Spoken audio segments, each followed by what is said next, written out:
হিন্দু ধর্মের প্রতি শ্রদ্ধা রেখেই বলছি, তাদের ধর্মে একটা বিধান আছে যে আপনি ভালো হিন্দু হতে চাইলে আপনাকে গোমূত্র পান করতে হবে, মানে গরুর পেশাব পান করতে হবে।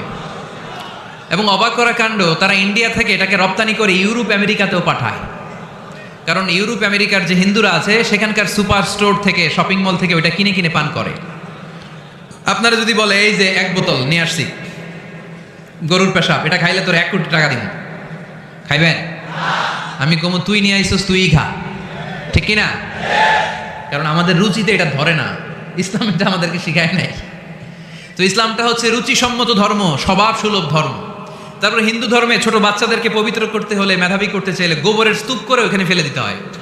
ওই বাচ্চা ছুটে আসবে, কান্না করবে, আবার ফেলতে হবে। ওর গা গোবর দিয়া একেবারে বিউটি পার্লারিং করে তারপরে ওর গোসল করাইলে ও খুব ভালো হয়ে যাবে, এরকম আইডিওলজি তারা বিলিভ করে। তো এটা একটা প্রাণীর মল কারো গায়ে মেখে পার্লারিং করা, এটা কি আমাদের আকলে ধরে? আমাদের ধর্মে এরকম কোনো বিধান আছে? হিন্দু ভাইরা যদি থেকে থাকো, just ponder on the news, এই বিষয়গুলোর উপর একটু থিঙ্ক করো, একটু ভাবো, চিন্তা করে দেখো। ইসলাম হচ্ছে দীনুল ফিতরা, স্বভাব সুলভ ধর্ম। এইখানে মনে মানে না এরকম কোনো বিধান আল্লাহ দেয়। এটা জ্ঞানের ধর্ম, জ্ঞানের উপর প্রতিষ্ঠিত। এই ধর্মের প্রথম কথা হচ্ছে পড়ো। প্রথম কথা কি? আরবিতে কি? বিসমি রাব্বিকাল্লাযী, read in the name of your lord who has created. পড়ো তোমার প্রভুর নামে যিনি তোমায় শিখিয়েছেন। সুবহানাল্লাহ পড়েন। আবু দারদা রাদিয়াল্লাহু তাআলা আনহু বলতেন, কুন আলিমান, আলেম হও, আও মুতাআল্লিমান, অথবা আলেমের ছাত্র হও, আও মুত্তাবিআন, অথবা আলেমের ফলোয়ার হও, আও মুহিব্বান, অথবা আলেমকে ভালোবাসো, ওয়ালা তাকুনিল খামিস, 4টা হইও, 5 নাম্বার হইও না, ফাতাহলিক, তাহলে ধ্বংস হয়ে যাবা।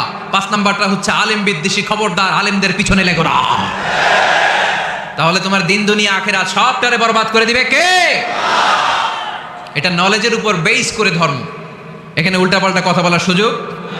ইসলাম ছাড়া কেউ যদি অন্য কোথাও শান্তি তালাশ করে, ইসলাম ছাড়া অন্য কোনো মতাদর্শে কেউ যদি জীবন সমস্যার সমাধান তালাশ করে, আল্লাহ বলে তার কোনো আমল আমি কবুল করব না। কিয়ামতের দিন লোকটা হবে হায় হায় কোম্পানির ম্যানেজার, সে হবে ক্ষতিগ্রস্ত। এজন্য আমাদেরকে ইসলাম মানতে হবে। আমাদের ধর্মের নাম কি? এই ইসলাম মনে হয় শুধু আমাদেরই ধর্ম, অন্য কোনো নবীদের মনে হয় ধর্ম না। সাইয়েদনা আদম আলাইহিস সালামের ধর্মের নাম কি? নূহ আলাইহিস সালামের ধর্মের নাম? ইব্রাহিম নবীর ধর্মের নাম? মুসা আলাইহিস সালামের ধর্মের নাম? ঈসা আলাইহিস সালামের ধর্মের নাম? আল্লাহর ধর্মের নাম? আল্লাহ বলেছেন ইসলাম হচ্ছে দীনুল্লাহ, এটা আমার দিন, এটা আমার ধর্ম, এই ধর্ম আমি পাঠিয়েছি। এটা কোনো মন মস্তিষ্ক প্রসূত কথা নয়, এটা নিজের মন গড়া বানোয়াট কোনো ধর্ম নয়। চিল্লায় বলেন ঠিক কিনা? সব নবীদের ধর্মের নাম ছিল ইসলাম। অনেকে আমরা গুলিয়ে ফেলি, আমরা মনে করি শুধু আমাদের ধর্মের নাম ইসলাম, অন্য নবীদের ধর্মের নাম বোধহয় ইসলাম না। এটা ভুল। আজকে আকীদা খালেস করে নেন, কনসেপশন এন্ড আইডিয়া ক্লিয়ার করে নেন। সব নবীদের একটাই ধর্ম, চিল্লায় বলতে হবে কি নাম? তার প্রমাণ, তার দলিল কি? তার দলিল হচ্ছে আল্লাহর কোরআন। আল্লাহর কোরআন আমাদেরকে জানিয়েছে সব নবীকে আল্লাহ তাআলা একটা ধর্মই দিয়েছেন। আল্লাহ বলছেন, মা কানা ইব্রাহিমু ইয়াহুদিয়ান ওয়ালা নাসরানিয়ান ওয়ালাকিন কানা হানিফান মুসলিমা। আমার খলিল ইব্রাহিম ইহুদি ছিল না, আমার নবী ইব্রাহিম নাসারা ছিল না, আমার খলিল ইব্রাহিম অন্য কোন ধর্মের ছিল না। সাইয়েদনা ইব্রাহিম ছিলেন কানা হানিফাম মুসলিমা, একনিষ্ঠ মুসলমান। কোন সুবহানাল্লাহ। সাইয়েদনা ইব্রাহিম আলাইহিস সালাম ছিলেন একনিষ্ঠ মুসলমান, কানা হানিফাম মুসলিমা। এই আয়াত প্রমাণ করে যে সাইয়েদনা ইব্রাহিম আলাইহিস সালামের ধর্মের নামও কি ছিল? আওয়াজ করে বলতে হবে কি ছিল? পেয়ে গেছি আমরা।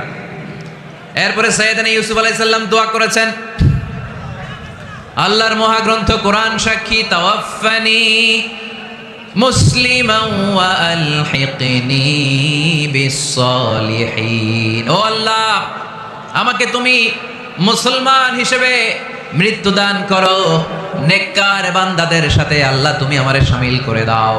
এই আয়াত থেকে প্রমাণিত হয় সাইয়েদনা ইউসুফ আলাইহিস সালাম মুসলমান ছিলেন। জোরে কোন ঠিক কিনা? সাইয়েদনা ইউসুফ নবী যদি মুসলমান না থাকতেন, উনি কি দোয়া করতেন তাওয়াফানি মুসলিমান, আল্লাহ তুমি আমারে মুসলিম করে মারো? দোয়া করতেন? করতেন না।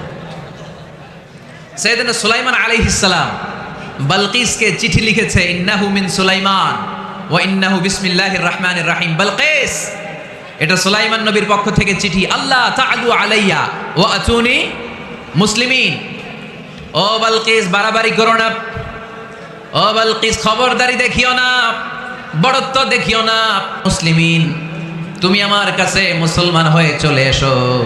সাইয়েদনা সুলাইমান আলাইহিস সালাম মুসলমান হয়ে চলে আসার দাওয়াত দিলেন। এই আয়াত প্রমাণ করে সাইয়েদনা সুলাইমান আলাইহিস সালামের ধর্মের নাম ছিল ইসলাম, ঠিক কি না? আবার সাইয়েদনা ঈসা আলাইহিস সালামের সঙ্গীদের নাম হচ্ছে আল হাওয়ারি। হাওয়ারিরা বলেছিল, সাক্ষী থেকে যাও বিআন্না মুসলিমুন, আমরাও মুসলমান। ঈসা আলাইহিস সালামের অনুসারীরা যদি বলে আমরাও মুসলমান, এটা প্রমাণ করে সাইয়েদনা ঈসা আলাইহিস সালামের ধর্মের নামও ছিল ইসলাম। জোরে বলেন ঠিক কি না? ইসলাম ছিল তার ধর্মের নাম। সব নবীদের একটাই ধর্ম, ধর্মটার নাম সব জায়গায় মানতে রাজি আছেন? তবে ইসলাম ধর্মকে আল্লাহ তাআলা কোন নবীর কালেই, কোন নবীর সময়েই পূর্ণাঙ্গতা দান করে নাই। এই ইসলাম ধর্মের পূর্ণাঙ্গতা আল্লাহ তাআলা দান করেছে আমার পেয়ারা নবী, বিশ্ব নবী মুহাম্মদ রাসূলুল্লাহ সাল্লাল্লাহু আলাইহি ওয়াসাল্লামের সময়কালে। বারটা ছিল জুমাবার। কি বার? আরাফার ময়দান। বিশ্বনবী ওটের পিঠে বসে আছেন। ইন দ্য মিন টাইম আল্লাহ তাআলা একটা আয়াত নাজিল করে ইসলামকে কমপ্লিট অ্যান্ড ইনট্যাক্ট বানিয়ে দিলেন। সুবহানাল্লাহ কইতে পারলেন না? اليوم أكملت لكم دينكم وأتممت عليكم نعمتي ورضيت لكم الإسلام دينا। সেদিন আল্লাহ ঐতিহাসিক আয়াত নাজিল করে দিলেন, আল-ইয়াউমা আকমালতু লাকুম দীনাকুম, আজকে আমি তোমাদের দ্বীনকে, ইসলাম ধর্মকে পূর্ণাঙ্গতা দান করলাম। ওয়া আতমামতু আলাইকুম নি'মাতি, আমার নিয়ামতকে পরিপূর্ণ করে দিলাম। ওয়া রাদিতু লাকুমুল ইসলাম দীনা, আমি আল্লাহ তোমাদের জন্য ইসলাম ধর্মকে মনোনীত করে খুশি হয়ে গেলাম। আল্লাহ তাআলা ইসলামকে আমাদের ধর্ম বানিয়ে খুশি। এখন প্রশ্ন হচ্ছে, আমরা খুশি কিনা? আওয়াজ কমে গেছে এবার। ইসলামকে আমাদের ধর্ম মনোনীত করে, ইসলামকে আমাদের জীবন বিধান মনোনীত করে খুশি কে? আল্লাহ। এখন আমরা খুশি কিনা? দিস ইজ দ্য কোশ্চেন নাও।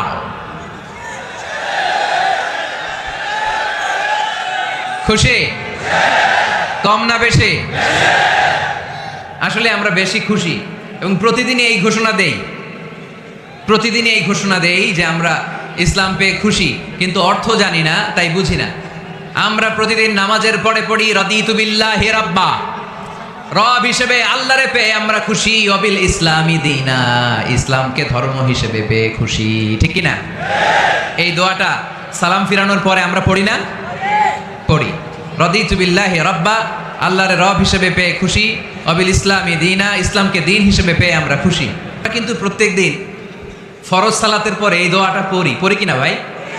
রাদিতু বিল্লাহি রাব্বা, আল্লাহ তোমার রব হিসেবে পেয়ে খুশি। ওয়াবিল ইসলামি দীনা, ইসলামকে ধর্ম হিসেবে পেয়ে আমরা খুশি। এই দোয়াটা পড়ি কিন্তু অর্থ বুঝি না, তাই হৃদয়ে লাগে না, ঠিক কিনা? এজন্য অর্থ জানার দরকার আছে না নাই? আমি সব সময় বলি, প্রিয় ভাইয়েরা, কোরআনের অর্থ পড়ুন, মাতৃভাষায় কোরআনকে বুঝুন। এই যে মোবাইলের ভেতরে এখন অ্যাপস পাওয়া যায়, এটারে বলে স্মার্টফোন। কি ফোন? যারাই আপনি স্মার্ট হইতে চান, একটা স্মার্টফোন নিয়ে নেবেন, স্মার্ট হয়ে যাবেন। তো এটা আপনাকে স্মার্ট বানাবে, সব কিছু এটার ভেতরে থাকে, সব পাওয়া যায়। এখানে আপনি কোরআন নিয়ে পড়তে পারবেন, কোরআনে আল্লাহ কি বলেছে। তো অর্থ পড়লে আপনার হৃদয়ে লাগবে। আমরা তারাবির নামাজ পড়ি 20 রাকাত, ঠিক কিনা? কত আযাবের আয়াত যায়, কত জান্নাতের সুন্দর বর্ণনা চলে যায়, কিন্তু যিনি পড়ায় উনিও কান্দে না, আমরাও কান্দি না, ঠিক কিনা? ওনারও পশম দাঁড়ায় না, আমাদেরও পশম দাঁড়ায় না। বাট আরব বিশ্বে when they recite they got their goosebumps, তারা যখন কোরআন তেলাওয়াত করে ওদের গায়ের পশমগুলো দাঁড়িয়ে যায়। শাইখ আব্দুর রহমান সুদাইস যখন তেলাওয়াত করে পিছনে মুসল্লিরা কাঁদে।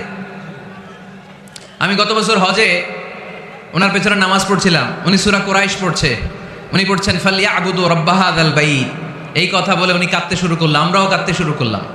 কারণ এই আয়াতের অর্থ হচ্ছে ফালিয়াবুদু লিইলাফি কুরাইশিন ইলাফিহিম রিহলাতা শিতাই ওয়াস সাইফ। ও কুরাইশি ব্যবসায়ীরা, শীত গ্রীষ্মে তোমরা ব্যবসা করো, কিন্তু ফালিয়াবুদু রাব্ব হাযাল বাইত, এই ঘরের রবের ইবাদত করো। ওই ঘরটা কিন্তু সামনে। শাইখ আব্দুর রহমান সুদাই যখন ইমামতি করতেছে তখন ওই আল্লাহর ঘরটা সামনে আছে না নাই?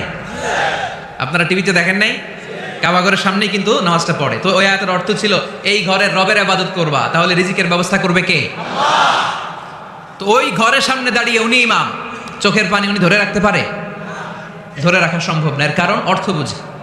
আমরা আজীবন পড়ি সুবহান রাব্বিয়াল আ'লা, এর অর্থটা যে কি কেউ জানে না, ঠিক কি না? তো চোখ দিয়ে পানি নামবে কেমনে? চাইনিজ ভাষা আমাদের কাছে যেরকম, কোরআনের তেলাওয়াত আমাদের কাছে অনেকটা এরকমই। চাইনিজ ভাষার অর্থ জানি না, কোরআনের আয়াতের অর্থ জানি, কিন্তু এই কথা বললে কি আল্লাহ আমাদেরকে ছাড়বে? No excuse will be granted that day. সেদিন আল্লাহ কোনো এক্সকিউজ গ্রহণ করবে না।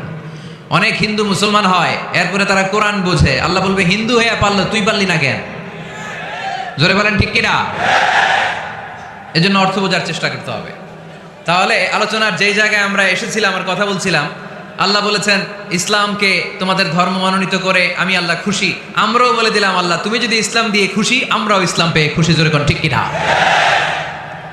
আমরা সব জায়গায় ইসলাম মানতে চাই, যতক্ষণ দেহে প্রাণ আছে ততক্ষণ পর্যন্ত ইসলামকে মানতে চাই, সব জায়গায় মানতে চাই, ইসলামকে আমাদের জীবনের আদর্শ বানাতে চাই, ঠিক কিনা? সাইয়েদনা ওমর ফারুক বলতেন নাহনু কওমুন আ'আজ্জানাল্লাহু বিল ইসলাম, আমরা তো এমন জাতি যেই জাতিকে আল্লাহ তাআলা ইসলাম দিয়ে সম্মানিত করেছে। ফাইন ইবতাগাইনাল ইজ্জাতা বিগাইরিহি আদাল্লানাল্লাহ, ইসলাম রেখে দিয়ে কেউ যদি অন্য কোথাও সম্মান তালাশ করে তাকে অপদস্থ করে ছাড়বে কে? আল্লাহ। এজন্য আমাদের সম্মান কোথায়?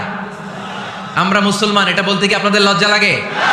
পৃথিবীর যেই কোনো দেশে যাই, হিন্দুদের রাজ্যে যাই, বৌদ্ধদের রাজ্যে যাই, যেই কোনো ইমিগ্রেশনে দাঁড়াই না কেন, চিৎকার করে বলবো আমি মুসলমান। জোরে কোন ঠিক কিনা? We are proud of Islam.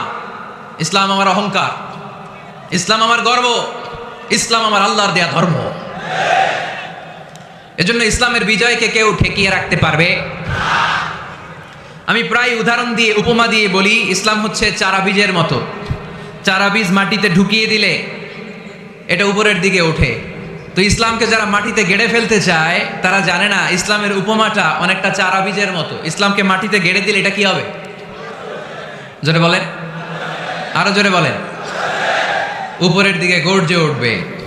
এই যে উপমা দিছি, এটা নিয়েও আবার অনেকে ভুল ধরে, আছে না নাই? আল্লাহ নিজেই কোরআনে উপমা দিয়েছেন, মাসালুল লাযীনা ইউনফিকুনা আমওয়ালাহুম ফি সাবিলিল্লাহি কামাসালি হাব্বা, যারা আল্লাহর রাস্তায় দান করে এই দানের উপমা হচ্ছে একটা চারা বীজের মতো। সুবহানাল্লাহ পড়ে। এই চারা বীজ থেকে 7টা শীষ বের হয়, প্রতিটা শীষে জন্ম নেয় শত শস্য দানা। আল্লাহ যারে চায় ইচ্ছা মতো রিজিক দিয়ে তার জীবনকে পূর্ণাঙ্গ করে দেয়। সুবহানাল্লাহ পড়ে। এজন্য আল্লাহ বললেন ইসলাম হলো আমার একমাত্র মনোনীত ধর্ম। ইসলাম ছাড়া অন্য কেউ যদি সম্মান তালাশ করে তার কাছ থেকে কিছুই আমি গ্রহণ করব না। কিয়ামতের দিন সেই লোকটা হবে হায় হায় কোম্পানির ম্যানেজার, ঠিক কি না? এজন্য আমরা একটা ধর্মকেই মানতে চাই। চিল্লায় বলেন তো ধর্মটার নাম কি? ইসলাম ছাড়া অন্য কিছু মানি না, ইসলাম ছাড়া অন্য কিছু মানি না, মানব না। বিষ্ণু ঈসা ইসলাম বলেছেন এই ইসলামের বিজয়কে কেউ ঠেকিয়ে রাখতে পারবে না। তার কারণ ইন্নাল্লাহা যাওয়ালি আল আরদা, নিশ্চয় আল্লাহ তাআলা এই জমিনটাকে আমার জন্য সংকুচিত করে ছোট করে দেখিয়েছে। ফারাআইতু মাশারিকাহা ওয়া মাগারিবাহা, আমি এই পৃথিবীর ডানে বায়ে সামনে পেছনে সবটা দেখেছি। আর আমার চোখ যতদূর পৃথিবী দেখেছে ততদূর জায়গায় আল্লাহ আল্লাহু আকবারের ধ্বনিকে পৌঁছে দিবে। তাই এই ইসলামের বিজয়কে কেউ থামাতে পারবে না। গোটা বিশ্বব্যাপী আজ ইসলামের জয় জয়কার। কালিমা পড়ে অন্যান্য ধর্মের লোকেরা আজ মুসলমান হয়ে যাচ্ছে, ঠিক কিনা? আমাদের তাফসির মাহফিলগুলোতেও অনেক হিন্দু ভাইরা কালিমা পড়ে মুসলমান হয়, আপনারা শুনছেন? আলহামদুলিল্লাহ কবেন না? গোটা বিশ্বের সবচেয়ে নির্যাতিত ধর্মের নাম হচ্ছে ইসলাম, সবচেয়ে নিষ্পেষিত, খালি মায়ের খায়। গোটা বিশ্বে মুসলমানেরা মার খায়, কিন্তু তারপরেও বিধর্মীরা তাদের ধর্ম বাদ দিয়ে এই ইসলামের ভেতরে ঢোকার জন্য প্রতিযোগিতা শুরু করে দিয়েছে। ইউরোপ আমেরিকাতে মসজিদের সংখ্যা বেড়ে যাচ্ছে। তাদের যে খ্রিস্টানদের গির্জা, এগুলো তারা বিক্রি করে দিচ্ছে, মুসলিম কমিউনিটি ওই গির্জারে মসজিদ বানায় ফেলতেছে। এই ইসলামের বিজয়কে কেউ ঠেকায় রাখতে পারবে না। যেহেতু ইসলামের বিজয় অবসম্ভাবী, আমরা ইসলামের সাথে মিলে থাকতে চাই, মিশে থাকতে চাই।